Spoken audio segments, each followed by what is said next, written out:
राम राम मंडळी. मी तुमच्यासाठी एक नवीन महान पुरुषाचे चरित्र घेऊन आलो आहे. ते आहेत श्री महाराणा प्रताप. याचे लेखक आहेत परशुराम गोविंद काळतरे. धैर्यशाली व पराक्रमी पुरुषांची चरित्रे कोणाला आवडत नाहीत. आपल्या हिंदुस्थान देशात अनेक मोठमोठी माणसे होऊन गेली आहेत. त्यांना आपण मोठे का म्हणतो हे त्यांची चरित्रे वाचून किंवा ऐकून आपणास सहज समजण्यासारखे आहे. शिवाय त्यांच्या चरित्राचा अभ्यास केल्याने आपले चरित्रही थोडेफार त्यांच्या चरित्राचे मोठे व तेजस्वी होण्याचा संभव असतो. या जगात येऊन काही एक पुरुषार्थ न करता भित्रेपणाने आपले आयुष्य दिवस घालवणे ही अत्यंत लाजिरवाणी गोष्ट आहे व अशा रीतीने आपले जीवन निस्तेज व सत्यहीन न व्हावे म्हणून प्रत्येक मनुष्याने शूरवीर पुरुषांची चरित्रे उदाहरण म्हणून आपल्या डोळ्यासमोर नेहमी ठेवले पाहिजे. प्रताप हा एक पराक्रमी योद्धा होऊन गेला. त्याच्यावर रोमांच उभे करणारी अनेक संकटे व दुःखे कोसळली, तरी पण त्याने स्वधर्म, स्वदेशाभिमान आणि आपले सत्यव्रताचरण कधीही सोडले नाही. जी माणसं संकट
आला होता. फत्तेपूर सिक्रीच्या रणमैदानात बाबराच्या हाताखालील मुसलमानी सैन्य व राणासंगाच्या हाताखालील राजपूत सैन्य समोरासमोर उभे राहिले. दोन्ही सैन्यात तुंब युद्ध माजले. या लढाईत राणासंगाने अतुल पराक्रम दाखविला. त्याचे सैन्यही इतक्या शौर्याने लढले की मोगल सैन्याचा पराभव निश्चितच होता. परंतु ऐन आणीबाणीच्या प्रसंगी चंदेरीचा राजा रायसन याने आपला सरदार संग याच्याशी विश्वासघात करून बाबरच्या सैन्यास जाऊन मिळाला. सर्वच बाजू उलटली. राजपुतांना जयाच्या ठिकाणी पराजय स्पष्टपणे दिसू लागला. त्यांनी अलौकिक शौर्य दाखवले. राणासंग याच्या शरीरावर अनेक जखमा झाल्या होत्या, तरी त्याने लढणे थांबविले नाही. सरतेशेवटी त्याला हार खावी लागली आणि बाबर यास मोगल राज्याची स्थापना करण्यास यश आले. विश्वासघात करून नीचपणाने आपल्या शत्रूत जाऊन मिळणाऱ्या माणसापासून हिंदुस्थान देशात कितीतरी असह्य अशा गोष्टी सहन कराव्या लागल्या आहेत. बाबराचा मुलगा हुमायून याच्या वेळेस शिरशाह नावाच्या एका पठाण सरदाराने दिल्लीची गादी जिंकून घेतली आणि हुमायूनाला पुष्कळ वर्षे हिंदुस्थानाच्या बाहेर दुःखात दिवस काढावे लागले. सरतेशेवटी शिरशाहच्या वंशजापासून आपले गमावलेले राज्य त्याने परत मिळवून घेतले. परंतु तो जास्त दिवस सुखाचा उपभोग घेण्यास जिवंत राहिला नाही. आरस पाणी शिडीवरून खाली उतरत असता त्याचा पाय घसरला आणि त्यानेच त्याचा अंत झाला.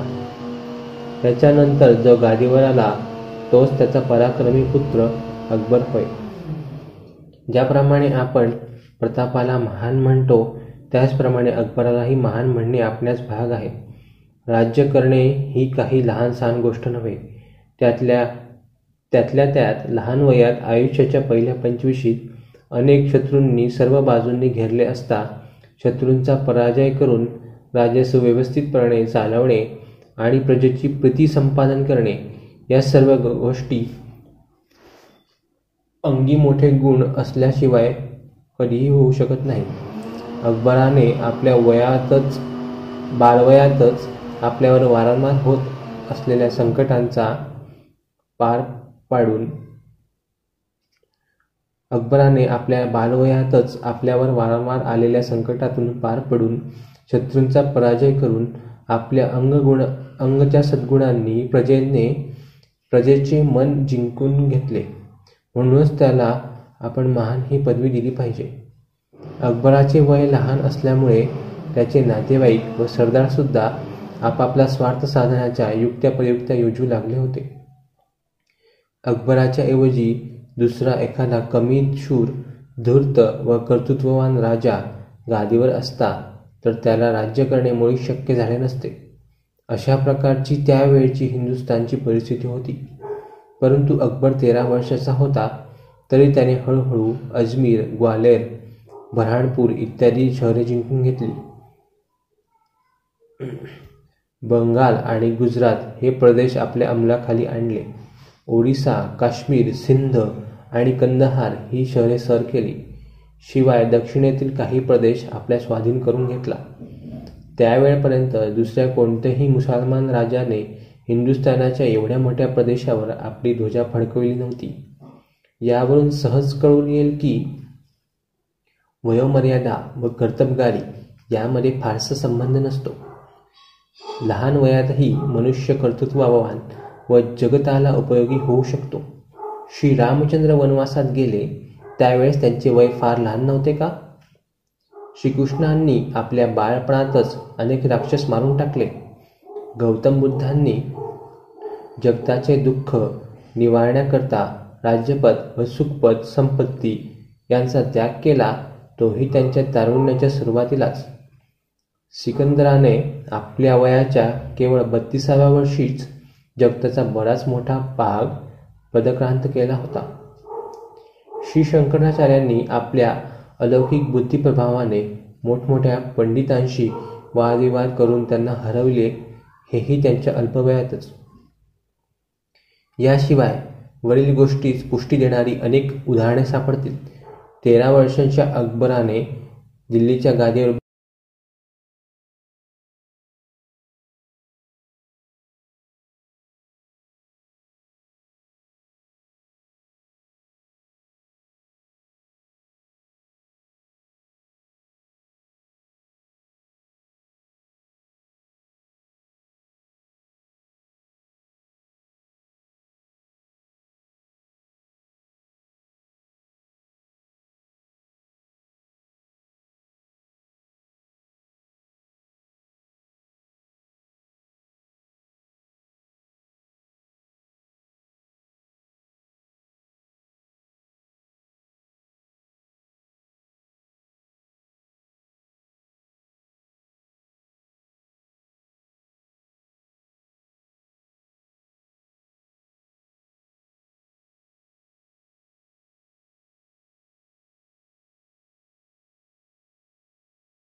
एकमेकांपासून स्वतंत्र तर होती, परंतु ती मेवाडच्या राजाचे अधिपत्य मान्य करीत असत. मेवाड देश हा राजस्थानमध्ये सर्वात श्रेष्ठ होता आणि तेथील राजाची मानप्रतिष्ठा इतर सर्व राजे ठेवीत असत. राजस्थानावर कोणतेही संकट ओढवले तर सर्व राजपूत राजे एकत्र होत असत. सर्वांचे नेतृत्व मेवाडाच्या राजास मिळत असे. आणि त्याच्या हुकुमात सर्वांना राहावे लागे. मेवाडचा इतिहास जितका रसभरीत आहे तितका दुसऱ्या कोणत्याही देशाचा नसेल. मेवाड देशात पुष्कळ पराक्रमी राजे होऊन गेले आहेत. त्यांचे पराक्रम वाचताना हल्लीसुद्धा आपल्या अंगात वीरश्रीचे वारे भरते. तेथील राण्यांनी व राजकन्यांनी इतके अलौकिक पराक्रम केले आहेत की ते वाचून आपण आनंदाने आश्चर्यचकित झालेच पाहिजे. मेवाडाच्या कोणत्याही राजपुताला मरण म्हणजे पदार्थ वाटत असे. वाटेल तितके शत्रू जरी चाल करून आले तरी त्यांना आपली पाठ दाखविणे ही तर अत्यंत लज्जास्पद गोष्ट समजली जात असे. जिंकू किंवा शत्रूला तोंड देऊन मरू अशीच त्यांची प्रतिज्ञा असे. मेवाडाचे राणे हे सूर्यवंशी सिसोदिया कुलात जन्मलेले असे म्हणतात. प्राचीन काळी राम आणि सत्यवक्ता हरिश्चंद्र हे सूर्यवंशी राजे होऊन गेले आहे. पुराणकाळी गुजरातात वल्लभीपूर नावाचे एक साम्राज्य होऊन गेले. तेथील शेवटचा राजा शिलादित्य म्लच्छ लोकांबरोबर युद्ध करीत असता मारला गेला आणि वल्लभी राज्य छिन्नविछिन्न झाले.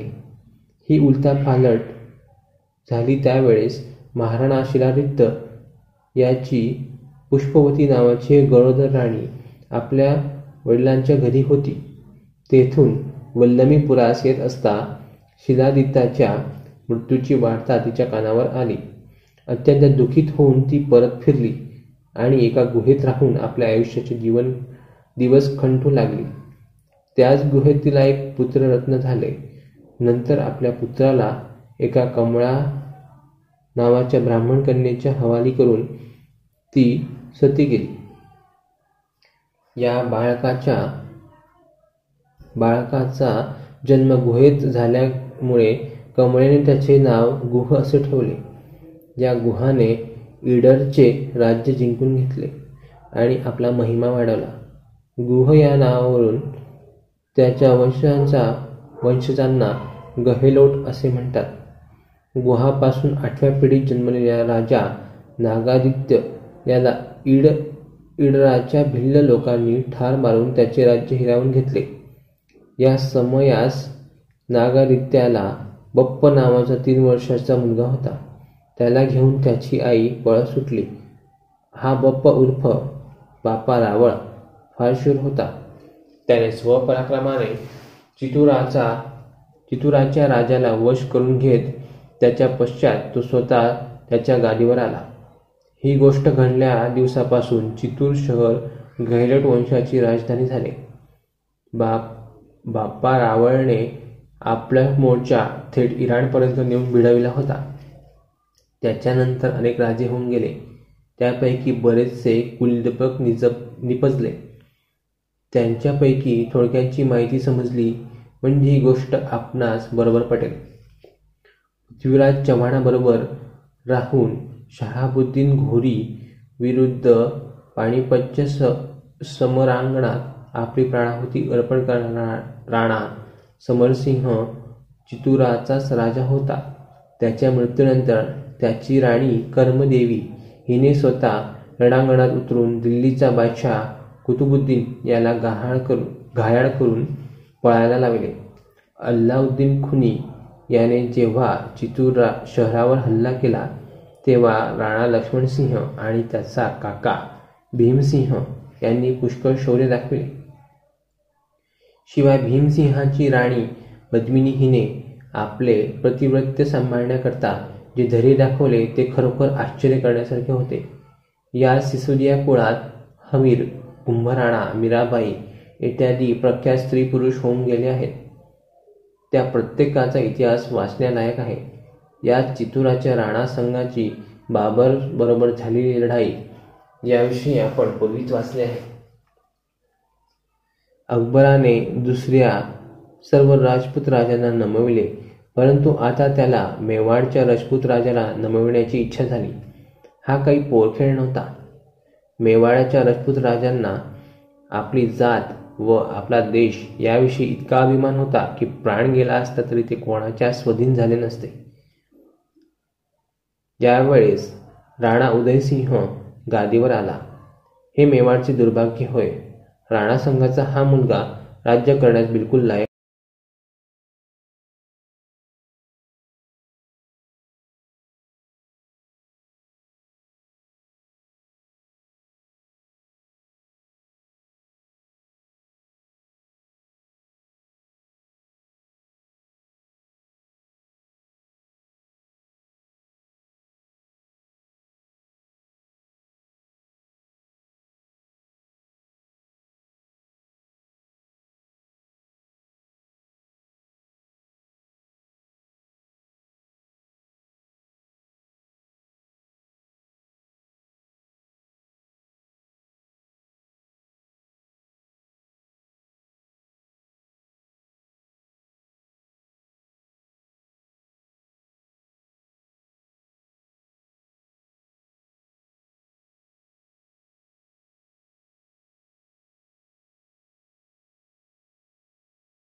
चे संरक्षण करण्याकरता एकत्र झाले होते. अकबराच्या फौजेने शहरास बळकट वेढा दिला, परंतु फक्त वेढा देऊन स्वस्थ बसणे चालण्यासारखे नव्हते. चित्तूर शहरात अन्न पाण्याचा पुष्कळ पुरवठा भरून ठेवलेला होता. किल्ल्यावर चढण्याचा प्रयत्न करताच पुष्कळ मुसलमान राजपुतांचे भाले व तीर यांच्या माऱ्याखाली गडबडून पडत असत. सरतेशेवटी अकबराने चित्तूराच्या किल्ल्याच्या उंची इतकाच एक लाकडाचा किल्ला उभा केला. पुष्कळ वेळ हे युद्ध चालले, परंतु काही शेवट आला नाही. म्हणून अकबराने चित्तूरचा किल्ला सुरुंग लावून उडवून देण्याचे योजिले. सुरुंग लावल्यामुळे किल्ल्याचा थोडा भाग तुटून पडला आणि मुसलमान आत घुसले. राजपुतांचा सरदार जयमल याने सर्वांच्या पुढे उभे राहून आपल्या सैन्यास खूप चेतविले आणि दोन्ही पक्षांकडील पुष्कळ माणसे कापली गेली आणि शेवटी मुसलमानांना किल्ल्याच्या बाहेर पळून जावे लागले. रात्रीचा सुमार झाला होता आणि अकबर स्वतः बांधलेल्या लाकडी किल्ल्याच्या टोकावर बसून विचारात मग्न झाला होता. त्याच्या हातात संग्राम नावाची बंदूक भरलेली होती. चित्तूरगडाचा तो भाग सुरुंगाने कोसळला होता. तो भाग दुरुस्त करण्याकरता राजपुतांचा सरदार जयमल खास तेथे आला आणि लोकांत ईर्ष्या उत्पन्न करून तुटलेला भाग दुरुस्त करावाच लागला. दिव्याचा प्रकाश त्याच्या तोंडावर पडला असल्याने अकबराने त्यास एकदम ओळखले. अकबर अशी संधी फुकट जाऊ देणार नव्हता. त्याने अचूक नेम धरला व बंदूक सोडली. त्यासारखा जयमल ठार झाला. जयमलासारख्या वीर पुरुषाचा त्याच्या नकळत वध झाल्यामुळे चित्तूरगडात गोंधळ उडाला. राजपुतांचे सैन्य अगोदरच थोडे होते आणि या युद्धात पुष्कळ जण मारले गेले. तरी पण केवळ स्वपराक्रमाने ते किल्ल्याचे संरक्षण करत राहिले होते. अकबराचे बळ असंख्य होते. त्याची सुद्धा पुष्कळ माणसे मारली गेली होती.